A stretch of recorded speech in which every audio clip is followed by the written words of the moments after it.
Hello, Mr. Limmer. Nice to meet you.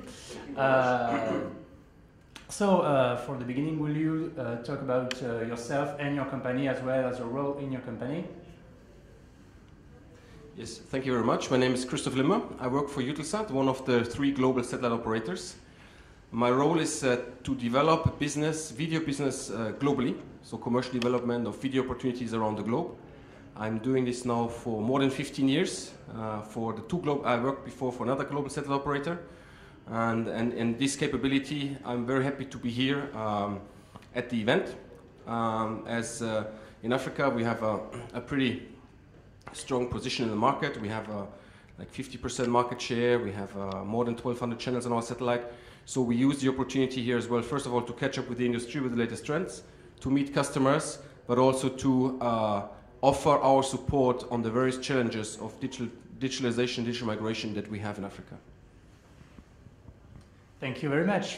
So, as you know, today the hot topic is digital migration in Africa. So what are your thoughts about this migration, and how do you think your company can stay ahead of the competition on that matter? Indeed, digital migration is the topic of today, but it's also a topic that is ongoing in Africa since years. I remember my first presentations and discussions I had related to digital migration in Africa were in 2007, so like 10 years ago. It's still a challenge. If you look at the landscape today, you have a couple of private initiatives, but the public initiatives migrating from analog to digital in most of the countries are lagging behind. This is a combination of various reasons, on one being infrastructure. It's difficult to deploy the terrestrial networks across the country. Cost is another serious matter, but also availability of content. Not all the countries have the luxury of Nigeria, for example. We have a lot of content. If you look into Zimbabwe, for example, these guys have 2 MUXes and they have one public channel, right? So how do you fill this with content as well? But at EUTELSAT, we are supporting digital migration in various ways. We have already today, not just on the private initiatives with StarTimes or with Canal Plus customers, driving digitalization, digital migration here in Africa. We recently have closed a deal with the government of Ethiopia. We are working together with various governments, just to name some of them: Gabon, Equatorial Guinea, Zimbabwe, Algeria, also it's north of Africa. I hope in the next 4 weeks we're gonna announce 2 more deals. And we're not just using our European experience, which we have as well, but we have practical experience in Africa, how to do it. And at the end of the day, people always say, do you have showcases? How does it work? Digital migration is at the end of the day very simple.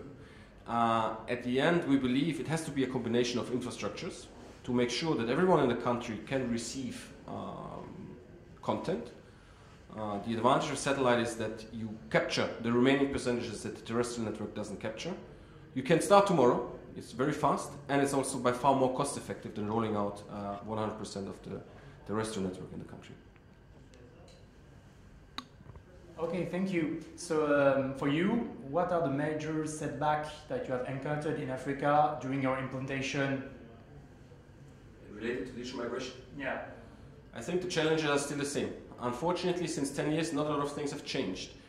I think one of the big challenges that we see here is that various governments are not putting together a clear agenda, and they follow this agenda through with clear responsibilities. They start some initiatives left and right. They first start with the private, and then they enter the public. So I think a defined roadmap and policies and procedures and follow through on these is a very important element.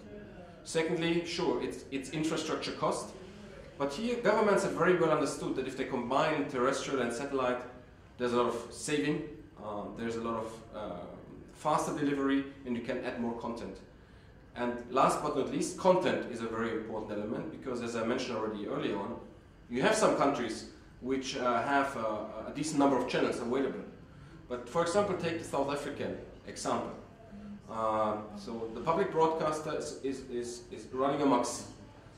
To my knowledge, it's a DVB-T, it's not DVB-T2, but let's say DVB-T, they can put up to 18 channels. Now you have SABC 1, 2, 3. Yes, they're sitting on a library of content, but do you see SABC 4, 5, 6, 7, 8 coming?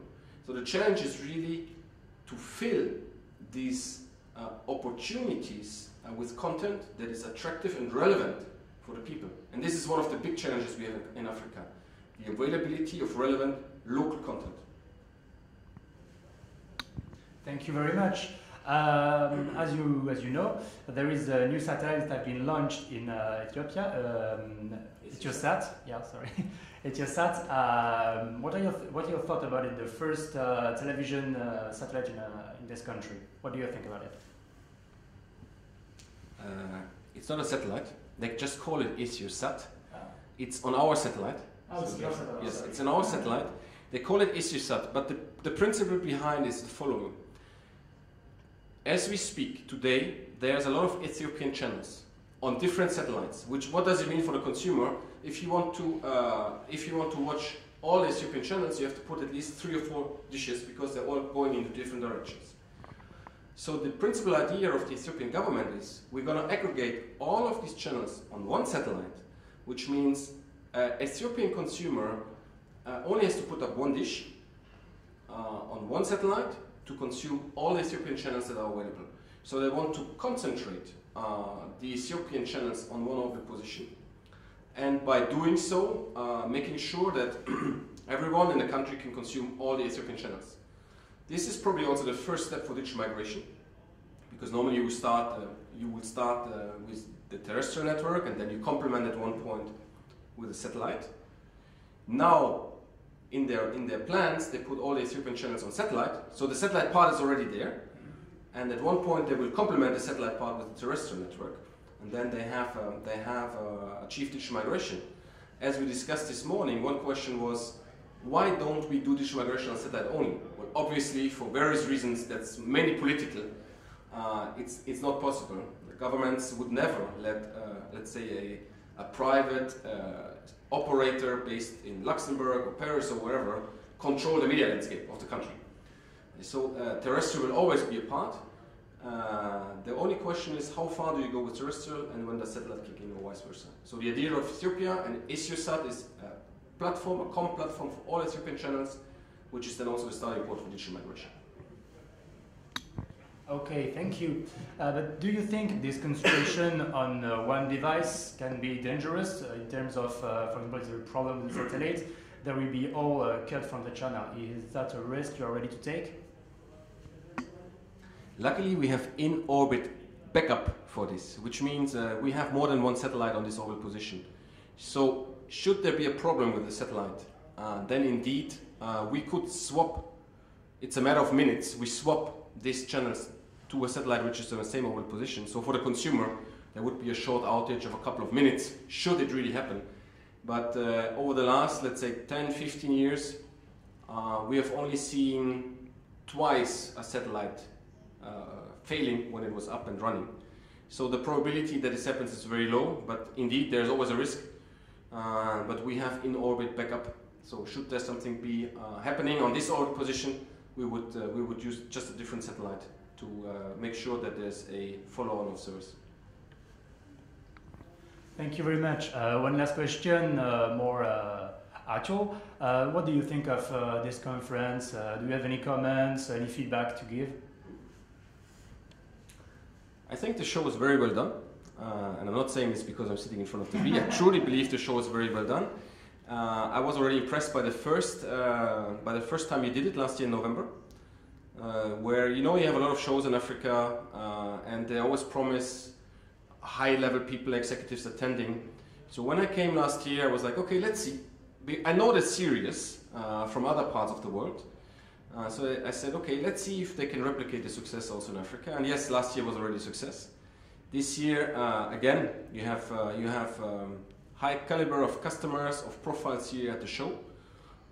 This is also why we have decided again to be here, and we will continue to be here. And in 4 weeks, I will be in Argentina to see event, the similar event for the Southern American market. So I believe this next TV series is a great event of shows, and I'm very happy to be here. Thank you very much for your time, and we hope to see you next year in 2018. Absolutely, thank you very much for the time, for the interview.